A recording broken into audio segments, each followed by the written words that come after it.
So that was an event that Charlie and I did at his home church just a couple of months ago, Freedom City Church in Phoenix. And Charlie was about 6 inches taller than me.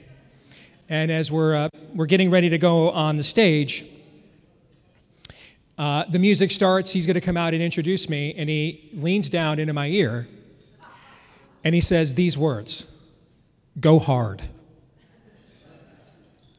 So I came all the way from Iowa tonight to do that in this room. I can't promise. I think I'm out of tears. I know that I'm out of patience. And the last text I got from Charlie was on Tuesday. And he texted me, "You are a dear friend," is what he texted to me. And I'm sure he has sent that text to hundreds of people because that's who he was. And we were discussing debate ideas for America Fest in December. And he wanted me to debate Michael Knowles on Protestantism and Catholicism. And of course, I was going to be on the correct winning side of that argument. And I said to Charlie, "We've been having that one for 500 years. I'm not sure it's going anywhere. How about, is America a propositional nation or a providential one?" And we started discussing who that could be. And I keep looking at my phone, waiting for a text back from him that is never going to come. And I have to tell you, I saw some comments over the weekend from Senator James Lankford. And I thought that they were absolutely revolting, and my only regret is that he's not in the room tonight, so I can say this directly to him. Because I find it fascinating. You know, there's been a lot of talk about being seeker-sensitive and seeker-friendly in the church for the last generation under the papacy of Osteen and Hybels and Warren, perpetually Hawaiian-shirted, pleated khaki, sweater-vested. Mike Pence, furrowed brow, everybody's nicer than God. And yet, a lot of those kinds of ministries didn't want to get their hands dirty with tpusa. They couldn't be bothered. What's funny, though, while they were pretending to go after seekers, which were really tithing units to fill churches, it was actually Charlie who went where the real seekers were. It was Charlie who went to the front lines. It was tpusa who went to the front lines. When I saw that Charlie had been murdered under a sign that said, "Prove me wrong, Jesus is Lord," it hit home because, folks, I am booked to speak on that exact tour. I'm supposed to be at the University of South Carolina here in a few weeks, sitting under that same canopy, under that same branding, having these same conversations. And I watched my friend take a bullet to the throat and bleed out, while I watched supposed super Christian James Lankford, instead of going to church on Sunday, he's got time to go genuflect to CNN and talk about both sides. And he wants to bring up Timothy McVeigh, who I think that happened when Charlie was a year and a half. And, you know, the scriptures say that mercy triumphs over judgment. And so I want to give Senator Lankford the benefit of the doubt. Well, that's not really true. I don't. But the scriptures want me to. The scriptures want me to. So outside of just being a complete Judas traitor, what could possibly present him the reasons to give such an opinion? And this is the only thing that I can come up with, and I want to share this with you tonight. Why was Charlie assassinated? We understand it was a spiritual war. We understand it was over the gospel. But why? Why now? What is going on in this moment right now? The social compact in America is broken. And I think if you do not understand that, you won't understand a single syllable of what Steve Bannon just said 5 minutes ago. Now, what is a social compact? All human relationships are governed by a social compact. It is the system of ethics, shared values, virtues, vision that brings human beings together, whether it's a business partnership, whether it's a marriage, whether it's a political party, whether it's a country. And the things that we often think are the initiations of these relationships are just the confirmations of them. The relationship was already established, and the reasons for it and the parameters of it were already established before the confirming ceremony. Unless you were from an era of arranged marriages, for example. The values, virtues, attractions that you and your spouse share, that was established before you got to the altar. The wedding is the confirmation of that social compact. And that is true of all human endeavors. Before there was a constitution, there was a people. And those people were called the United States of America. And we know this because the first words of the Constitution are what? We the people. Which means the people were not made for the Constitution. The Constitution was made for the people. Man is not made for the Sabbath. The Sabbath was made for man. So who are these people? They're Americans. They have shared values. We hold these truths to be self-evident, that all men are created equal, endowed by their Creator with certain inalienable rights. Among them are life, liberty, and the pursuit of happiness. That mission statement, that creedal statement, that is the social compact that created the country. The Constitution just comes along later and quantifies it. Here are now the rules of engagement. Here are the things we will and won't do for and to one another because of that social compact. You only start shooting your opposition when the social compact is broken and you don't want it put back together again. And you have to understand the same forces that did the shooting at Utah Valley State, they broke that social compact. They did it on purpose. They do not want to live with you. And they won't. And they keep sending signals to people like Senator Langford. Now, I don't live here full time. I hear stories. I have no idea what goes on here. So I don't know, maybe his day trading portfolio has just blown up to the point he can't see the truth, but he's not alone. The social compact is broken. Everyone in this room has a family member or a neighbor on their street who cheered when Charlie was assassinated, which means they would do the same if that bullet landed in you. And if you do not understand this and where we are at, then I can't help you, and you're of no use to any of us. This is where we are. There is no negotiating with this. There is no dialoguing with this. Everything Charlie did was to defeat this. The dialogue, the debate was to defeat it, not to coexist with it. He recognized this is a zero-sum game, which is why Charlie and tpusa were frankly like if Rush Limbaugh and conservative and CPI here had a baby, it would be Charlie and tpusa. He understood we were doing more than just getting engagements and clicks. And he was making a real impact in people's lives, and you saw that in the last election. We must understand the hour is late where we are.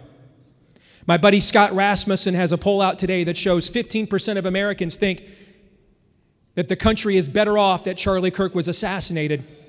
15% of this country would be almost 40 million people. That would be the largest standing army in the history of our species.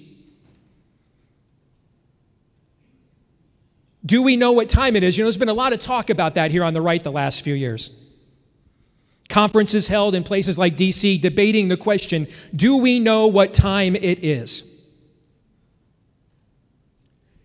I want to talk about the solutions because of what time it is. I'm going to assume everybody here tonight knows what time it is.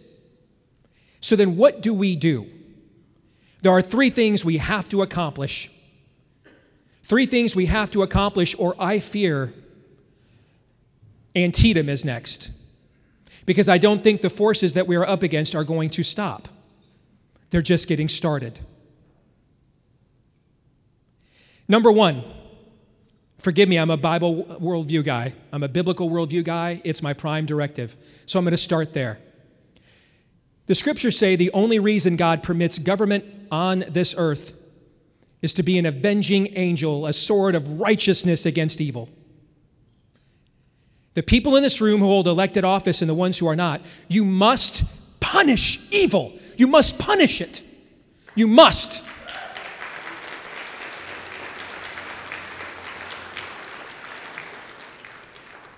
Anything you don't punish, who's been a parent for more than 5 minutes in here? Lots of you. Any bad behavior you don't punish, do you get more or less of it? More.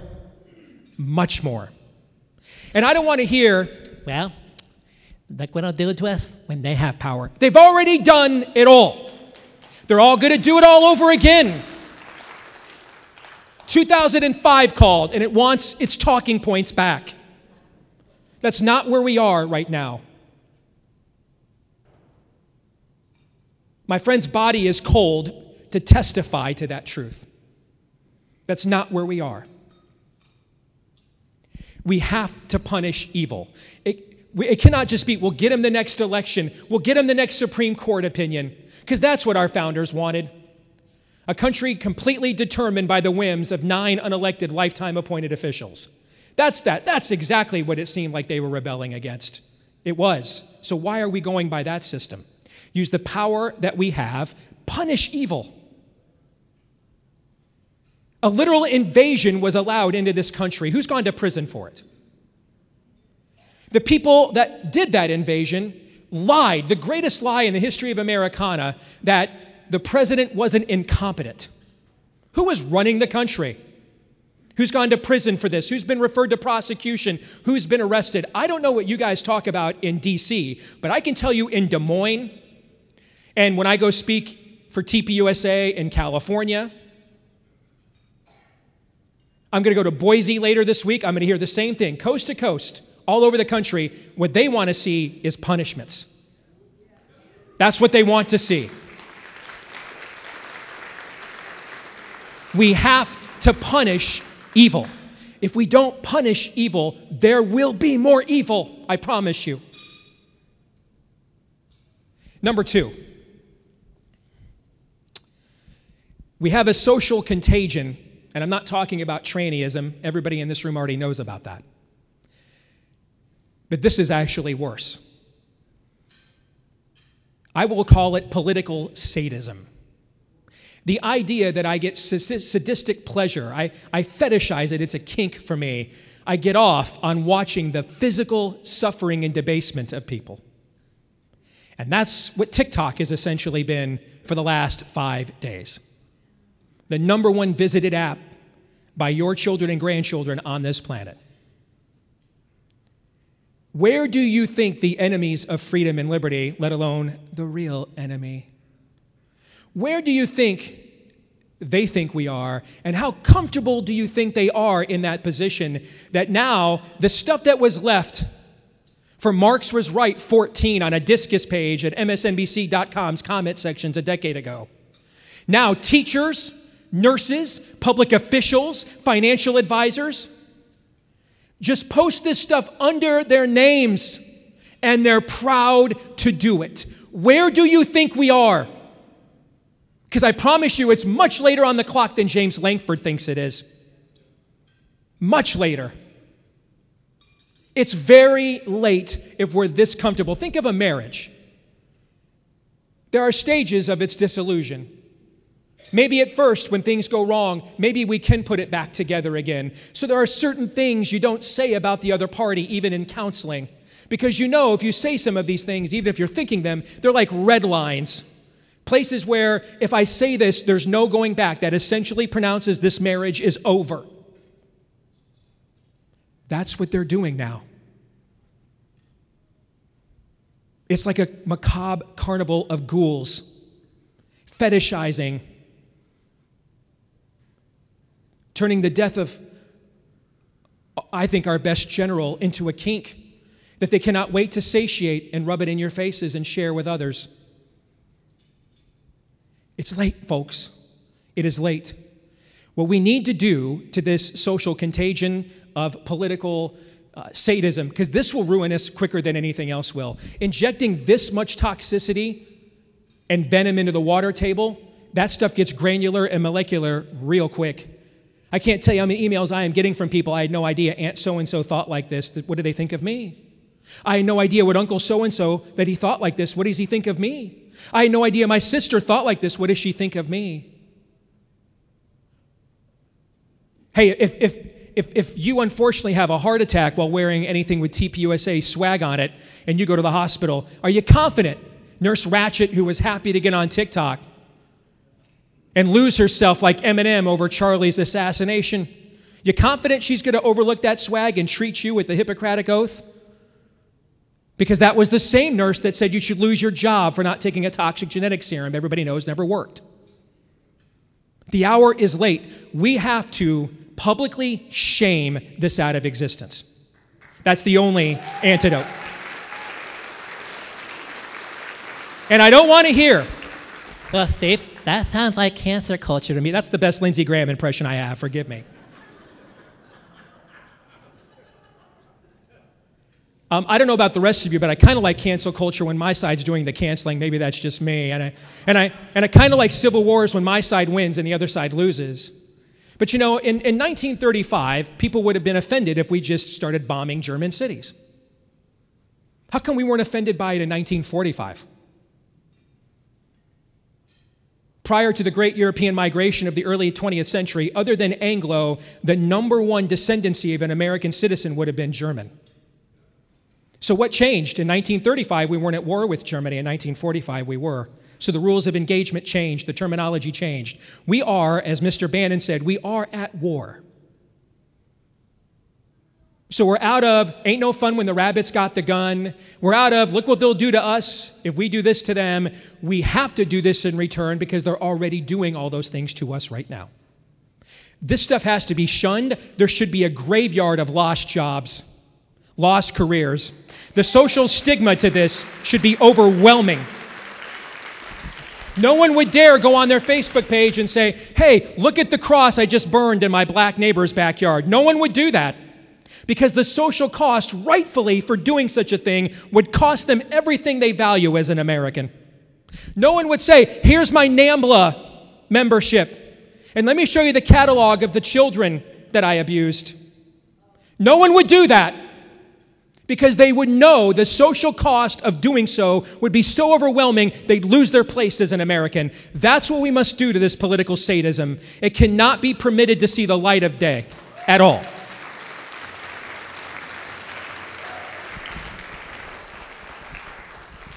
Number 3, and this actually dovetails to what Governor Biggs said a few minutes ago.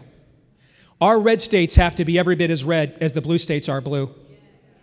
I know we all laughed and loved the meltdown videos from 2016 and 2024. But the truth of the matter, if you lived in California, did life really change all that much because Donald Trump won? In January of 2017, some of you may not know this, in January of 2017, when Donald Trump took office, there were fewer elected Democrats in America than at any time since before FDR's New Deal, before the great Democrat coalition reset. Over almost 100 years. And yet, if you lived in Oregon, Washington State, California, Rhode Island, Massachusetts, Delaware, did life really change all that much because literally Hitler was in charge? No. California didn't get up. They didn't get up in California. Governor Newsom was like, you know what? I think we should probably stop giving free drug needles and condoms to tranny homeless people because Trump won. No. They just doubled down and gave out even more. And then they passed laws and said, if you don't let us make your kids tranny and homeless, we'll take them from you. They're doing that now. Life did not change in these places.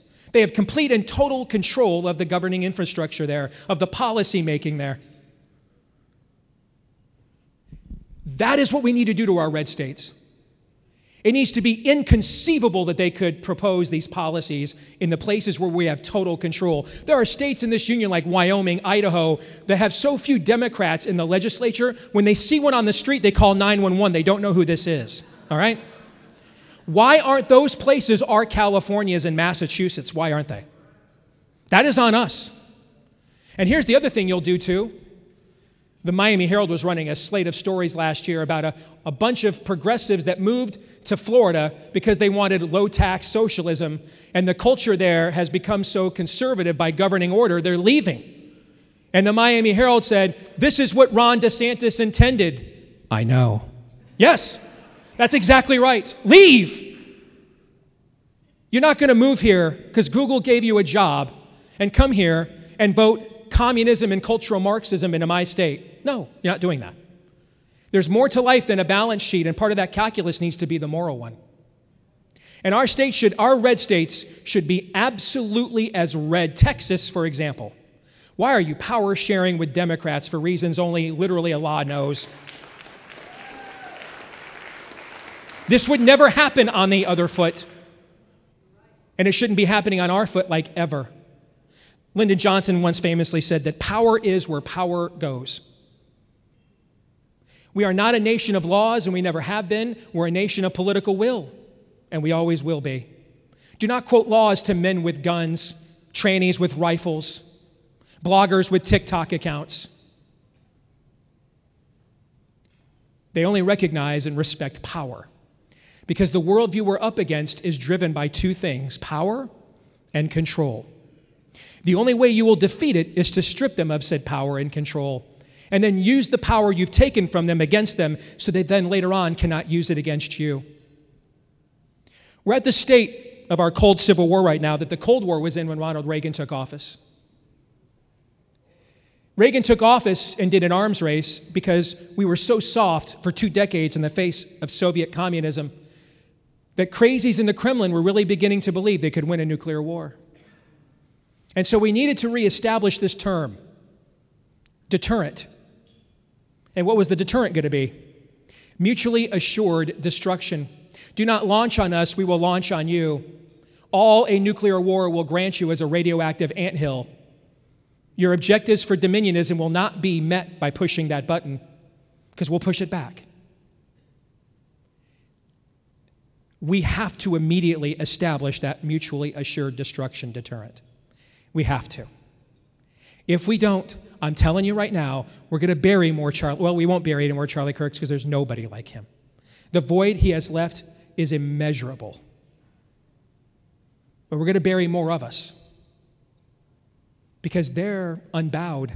They think they can put our presidential candidates in prison for 93 years. They think they can shoot them out in the open in a field.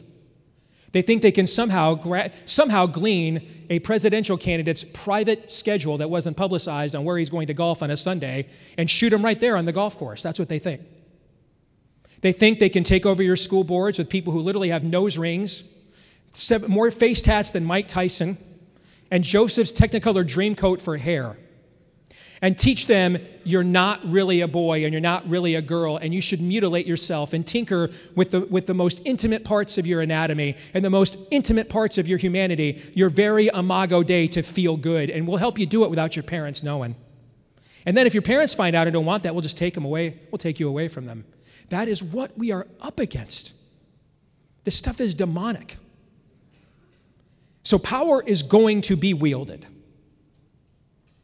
Will it be wielded by us or by them? Will it be wielded against us or against them? Those are your only two options. The debate is no longer Republican, Democrat, or even conservative, liberal. It's a very fundamental debate. Do I still get to be an American or not?